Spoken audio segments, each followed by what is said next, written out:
One nation one election को लेकर Samajwadi party क्या सोच रही है, हमारे साथ बात करने के लिए समाजवादी पार्टी के विधायक रविदास मल्होत्रा जी हैं। सर, बीजेपी कैबिनेट पास कर चुकी है, वन नेशन वन इलेक्शन को लेकर कैसे देख रहे हैं? वन नेशन वन इलेक्शन का एक्ट पास करने से पहले भाजपा की सरकार ने किसी भी विपक्षी नेताओं से कोई वार्ता करने का काम नहीं किया। जो मुख्य विपक्षी पार्टी है कांग्रेस और समाजवादी पार्टी, उनसे भी बात करने का काम नहीं किया। जो प्रदेश के मुख्यमंत्री हैं, वर्तमान मुख्यमंत्री हैं, उनसे बात करने का प्रयास भी नहीं किया। जब चुनाव आयोग जो है एक प्रांत में एक दिन में चुनाव नहीं करा पाता है, तो पूरे देश में लोकसभा और विधानसभा के चुनाव एक साथ कैसे करवा पाएगा। और अगर चुनाव एक साथ हुए और विधानसभा में अल्पमत में सरकार बनी, उसके बाद वो सरकार गिर गई, तो उसके बाद चुनाव की प्रक्रिया कैसे होगी, इस पर कोई चर्चा नहीं है। अगर किसी पार्टी का बहुमत नहीं हो पाया, उस समय क्या स्थिति होगी, इस पर कोई स्पष्ट नहीं है। और भाजपा के नेताओं ने अगर उनकी नीयत साफ होती तो वो विपक्षी नेताओं के साथ मिल करके बातचीत करते। तो इसलिए हम लोग इसका कड़ा विरोध करने का काम करेंगे। लोकसभा में समाजवादी पार्टी, विपक्षी पार्टियां इसका विरोध करेंगी और ये पूरा प्रयास करेंगे कि वन नेशन वन इलेक्शन का एक्ट पास ना होने पाए। कुछ भाजपा की सहयोगी पार्टियां जो हैं, जो क्षेत्रीय पार्टियां हैं, उन क्षेत्रीय पार्टियों से हम लोगों की बात चल रही है और हो सकता है वो क्षेत्रीय पार्टियां भी जो है वो लोकसभा के अंदर विपक्ष के साथ हों और भाजपा की केंद्र की सरकार भी गिर जाए, क्योंकि ये क्षेत्रीय पार्टियों को ख़त्म करने की साजिश भाजपा की है।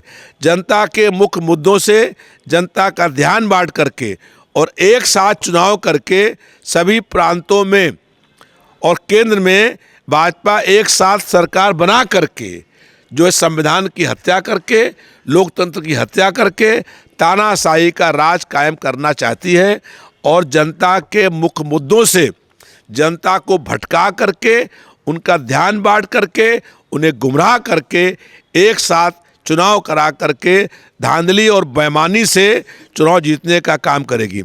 हम लोग पहले ये मांग कर रहे हैं कि लोकसभा विधानसभा के चुनाव ईवीएम मशीन से नहीं हों, उससे पहले चुनाव आयोग ये फैसला करे कि चुनाव बैलेट पेपर से होंगे, उसके बाद कोई और बात होनी चाहिए। लेकिन भाजपा की सरकार चाहती है कि ईवीएम के माध्यम से पूरे देश में एक साथ चुनाव करा करके और इन चुनावों को जीत करके फिर यहाँ पर संविधान को बदलने का काम कर दिया जाए। इसलिए हम लोग भारतीय जनता पार्टी के इस एक्ट का विरोध करने का काम करेंगे और कई सहयोगी पार्टियां भी भाजपा के इस निर्णय के खिलाफ हैं। तो भाजपा की कई सहयोगी पार्टियां, हो सकता है बात चल रही है लोकसभा में, हम लोगों का समर्थन करें और ये बिल पास ना होने पाए। और हो सकता है कि अगर भाजपा ने जबरन इस एक्ट को लागू करने का प्रयास किया तो भाजपा की केंद्र में सरकार भी गिर सकती है। सर, 16 तारीख से विधानसभा सत्र होने जा रहा है, क्या तैयारियां हैं समाजवादी पार्टी की तरफ से? 16 तारीख को उत्तर प्रदेश विधानसभा का सत्र शुरू होने जा रहा है। इसमें हम लोग जनता के जो मुख्य मुद्दे हैं उसको उठाने का काम करेंगे।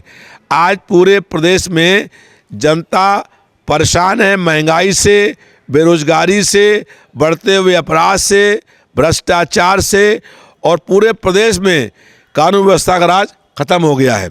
भाजपा की सरकार दंगा हिंसा करवाने का काम कर रही है। बहराइच में दंगा हुआ और उसके बाद संभल में दंगा हुआ। ऐसे ही लगातार पूरे प्रदेश में अपहरण की घटनाएं हो रही हैं। 2 अभी बड़े बम्बई के फिल्म जो कलाकार हैं, उन लोगों का मेरठ और बिजनौर में अपहरण करके उनसे वसूली करने का काम हुआ। आज कोई बहन और बेटी सुरक्षित नहीं है।